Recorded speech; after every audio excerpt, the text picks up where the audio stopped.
like half mile from the inland waterway. And I figured if the house washed away, I was going to take a picture of the foundation and be like, damn it, someone stole my piano. Hurricane Sandy has your piano. What's up? Are you doing it first? No, I'm gonna do swing first. Okay. Second? Yeah. Okay. My name is Chris Bernstorf. I'm from Taylor, Michigan. I do spoken word. Justin from Justin Cole is going to play music for me. I decided to record it. We'll see what happens. I never ever play with music ever. I got some artistic qualms with it for myself, but I think it's fine. Other people do it. This is a new poem. It's called Swing. And we'll just go right through it and we'll see what happens. Thank you so much for coming. Everyone here has seen this a million times except for you. It's nice to meet you. I love y'all.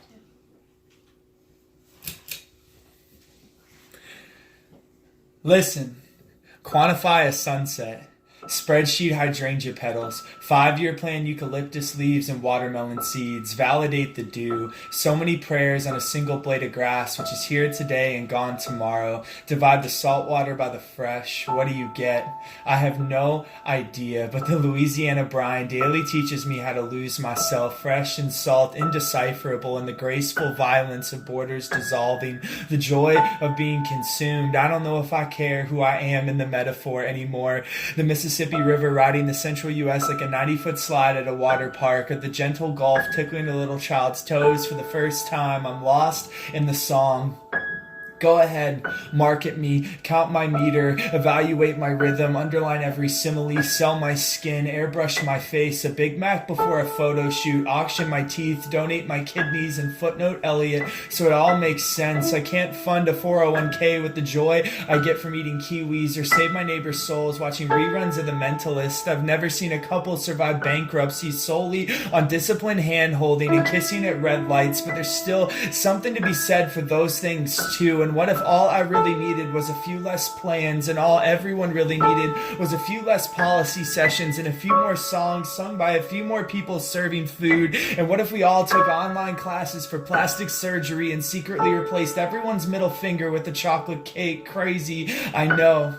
But no more so than holding a knife to the throat of a man holding a knife to your throat and calling it peace. Pop the trunk, blast me with long-winded explanations about life experience, smother me with the wet blankets of security that have been mildewing in the back seat, but I've been reading the word, and it's leading me to increasingly ridiculous conclusions, like not being afraid anymore. And did I tell you about the rain? Well, the word showed me that all creation's singing, and I started listening, and it turns out that's true, and that the rain has been writing poems up on the pavement for forever, or at least since we started paving roads. The rain smashes itself against the earth in full contact epics and sonnets and villanelles and free verse and forms I don't even know the names for, and I started reading them, and now me and the rain and the grass and the Bradford pear are all writing poems together and singing hymns like it's Sunday, and it's been Sunday for 3 days now.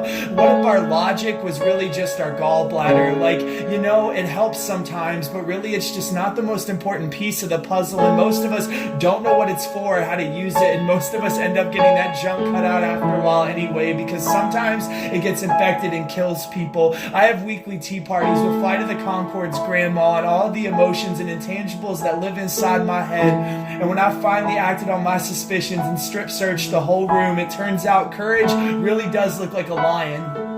And fear really had been wearing Logic's face for longer than I can ascertain. You see, Logic is dead next to Dr. Dre in Eminem's basement, and fear has been wearing his face. He took lessons from Zartan and sits in the corner, sipping Earl Grey and looking over my shoulder, whispering like a snake and leaving the back door open for doubt to come in and raid the pantry. The truth is that joy cannot be quantified, and it's what we really were looking for the whole time. And love is reality and gravity in the fabric of the universe. Once it wells up inside us, we just can't help doing anything but amputating in favor of those chocolate cakes and praying for the heart transplants in the book of Ezekiel, and then carving tiny giraffes from all those removed stone hearts and selling them as cute coffee table decorations and using the proceeds to feed the homeless of our communities. And what if I just let myself believe what I really do deep down believe, because other people's doubts do not belong to me, and because that father was right. I've got a lot of sons with demons, and my sons need setting free. So Lord, help my unbelief. Woo! Nice. You want me to keep going? Yeah, we'll just keep it going. Yeah, this poem's called Imago Dei in the Blood. Yeah, it's really fun. Thanks a lot, Justin. That was really beautiful. Thanks for letting me do it. Yeah, I'm really honored. Thanks y'all for listening. Thanks for saying yes. Yeah, this poem's about my dad. I've been making. It's about small talk. I got really woke when I was 21 years old. I read a Shane Claiborne book that a person with dreadlocks gave me, and actually he loaned it to me, and he has dreads, so he knows what he's talking about. And then I met this girl, and she was on almost the exact same page that I was, and it was this weird like Holy Spirit thing of like, oh, I gotta finish this book. And my friend with the dreads is the kind of guy I'd be like, oh, I like your house, and he's like, cool, here's the deed. So I didn't want to tell him I liked the book, but then she just sent me a copy of the book and felt like it was from God, and it was really cool. It changed my whole life. But then I got a little too into the whole intentionality thing. It became its own sort of false god, and I would show up places and be like, fuck this, I'm too good for small talk. I want to hear about your soul because we could like die tomorrow, man. And like there's value in that, But sometimes small talk's just a way to say I love you, and you don't speak somebody's language yet. And it turned out, all the times I was like, my dad doesn't get it, It's actually just when he talks to me about high school football, what he's saying is like, hey son, I really, really love you, and I have no idea anything about your life or how to relate to you, but I love you, and I want to be here with you, and I'm doing the best I can. Yeah, and I stopped being so angry, and it was really cool. So it's about that. Like Wolverine and Bach bumping into each other the day after Betsy Ross's Flag Day party, both perusing the potato chip aisle and attempting to make conversation. Wolverine fumbling over the word sonata. Bach asking something ridiculous about the ratio of claw length to sharpness. My dad and I finally opt for the immediate. The pros and cons, the kettle cooked and baked. We reminisce about football, rehashing the same stories. How I laid out the return man in the state game. How Kareem ran with the desperation no one's seen since. We buy Newman's Own queso and hint of lime Tostitos because that's what we've been eating for weeks now. We figure, why change? We know what we like. I don't tell him of the existential wanderings the Kiwi displays multicolored tiles induce in me because he wouldn't understand them, and I honestly couldn't explain them. And existential wanderings don't always make for good polite conversations anyway. But staring at those rainbow cubes, I remain convinced if Pablo Picasso somehow fell madly in love with Helen Keller and painted her darkness, he would tell her, knowing she could not fully understand, and she would thank him, knowing the same. But the pause after her thank you, her fingers the tips of a willow branch frozen mid-kiss upon the pond of his palm, would bear the titanic weight of their love. And then they would talk of the rain and sip lemonade and while away the hours, saying everything in their common tongues, apples and Bermuda grass and Christmas, the feeling of polished oak upon bare feet, circumnavigating the globe of that inexpressible moment until they both soaked so long in its seas they became convinced they'd carry its salt forever. I say nothing of this because it won't translate. Instead, I talk of Captain America and the new Clooney movie, and my dad, the history teacher, enlightens me on the night before Normandy, the drinking and the whispers and the wide eyes of men curled in the pregnant belly of history, their heart rates increasing with every contraction. He tells me Patton's shoe size, his favorite sandwich and favorite song. We overhear women fawning over Ryan Gosling and Joaquin Phoenix while picking through leaks. Their conversation leapfrogs to their book club and Elie Wiesel's Night, a favorite of my dad's, but I keep silent. The image of Wiesel and Hitler locked in a hotel room together for all eternity, my imagining of them years into their stay, long after anger subsided and forgiveness bloomed around the talk of their mothers, watching pay-per-view and commiserating on the difficulties of capturing rhododendrons with watercolors. Such a thought disturbs the black and white TV drama loving corners of my mind. It would most certainly upset my dad, and so I keep silent still. And my dad asked me again about that Neruda book I'm reading, and so I become Gene Kelly trying to teach the Hulk to tap dance, explaining similes several times as we sift through peaches and pears, but the smashed in floorboards and broken ballet mirrors are worth it. For the minutes whiled away with him, and they make me consider all the times the roles were reversed. We hunt for canned yams and fresh squash, and I can't help but wonder what Jesus ate, what he drank, how he and the disciples passed the hours of walking.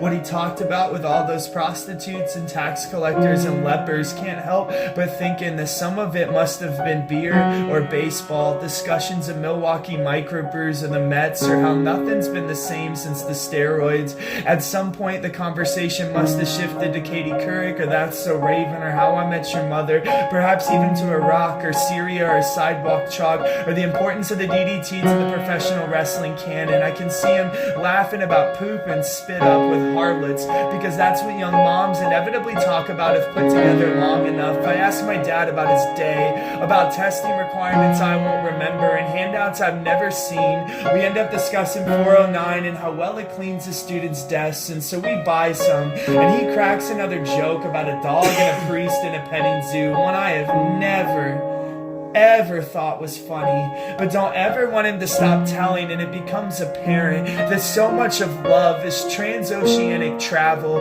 catching the trade winds of potato chips and superheroes, sailing the seas of football and Schwarzenegger remakes and Harry Potter fan fiction and Godfather impersonations, riding highways of Taylor Swift and Miley Cyrus and bed linen thread counts and Moroccan cuisine, that so much of love is endless circumnavigation over the earth we can't begin to speak. It's Wolverine and Bach laughing over bags of barbecue lays and sour cream and onion ruffles. It's Pablo and Helen holding hands in silence on a front porch in the Mississippi sun. It's Ellie and Hitler watching reruns of that 70s show and contrived romantic comedies, and U2 and Marilyn Manson stuck in an elevator together, gear talking until the fire department finally gets them out. It's the fact that Glenn Beck, Anderson Cooper, CeeLo Green, Miyazaki, and Muhammad all have the same number of chromosomes, and a man's irises and fingernails have the same DNA. It is easy. It's easy to forget. To succumb to the tragedies of cell phones and newspapers and thumb twiddling and ceiling tile examining, the red and blue maps and our first glances, the lies, the fucking lies of distance and awkwardness, to mothball our ships next to fearmongers and Pharisees and build sandcastles on our own private beaches, when in fact we were meant to keep sailing, and even to leave the ships altogether, to swim and to sink, to dive deep down and eventually find the bottom, the real solid ground, the ground that holds all of us and all our seas and our Toyotas and our space shuttles and our slums, our sidewalks and our secrets, our advertising and our carpets and our carrots and our number 2 pencils and our McDonald's and our protoplasm and all our museums of modern statuary, our bricks and our steering wheels, our diamonds and our quarters, the base of the earth, the land beneath that connects everything to everything, DC to Damascus, Hong Kong to Helsinki, iris to iris, the fingernail to kidney to iris, the skin that the earth's core wears like a glove, like a bone, bears flesh.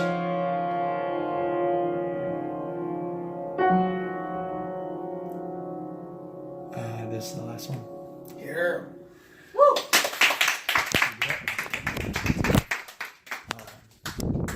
Yeah. Can you play this little line of mine?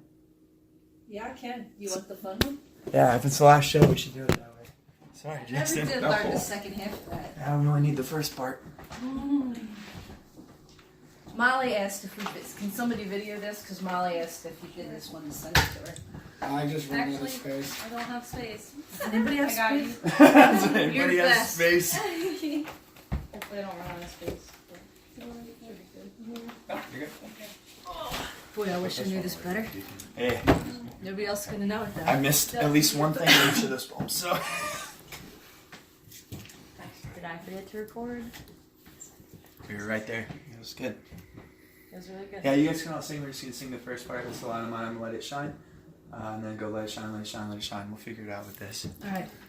Yeah. Oh, you want me to start with this? Yeah, if you want.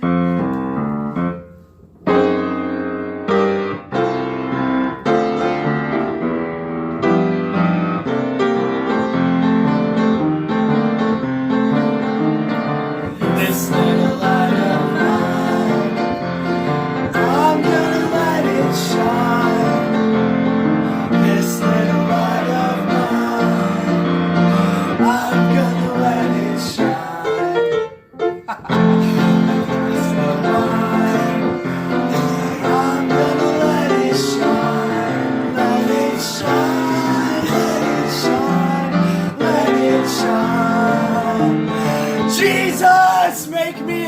infinite supernova. I want to be a light so bright that they can see for hundreds of thousands of millions of billions and trillions miles so far. They have to use those big scientific words that I don't know so well. Jesus, make me your light so they can see what you've done and still do for me. Jesus, make me your light so they can see how you saved me, how you changed me, how you saved me from hell in this life and eternity as well. Jesus, make me your light so they can see when I was deep down in pits of sin, so deep and dark, man, I couldn't tell myself from the sin. You didn't just stand up there on high all like, oh, hey, man, looks pretty hard down there.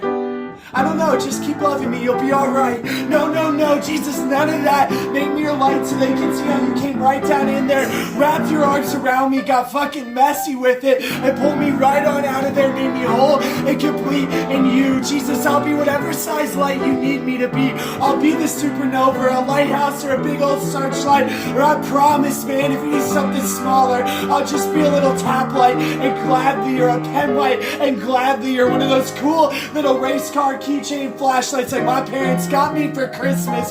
Just please, Jesus, make me your light. Just please, Jesus, make me your light.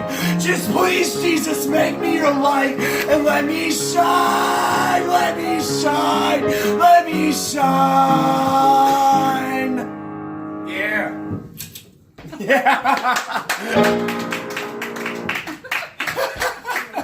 That was so fun. Thank you. That was really fun. Thank you. That's my set. Thanks a lot. That is the oddest set. That's the oddest set, dude. Oh. That was fun. I'm glad I witnessed that. Yeah, dude. Perks are coming. Yes, that's Chris Bernstorf plug. Yeah, Chris Bernstorf.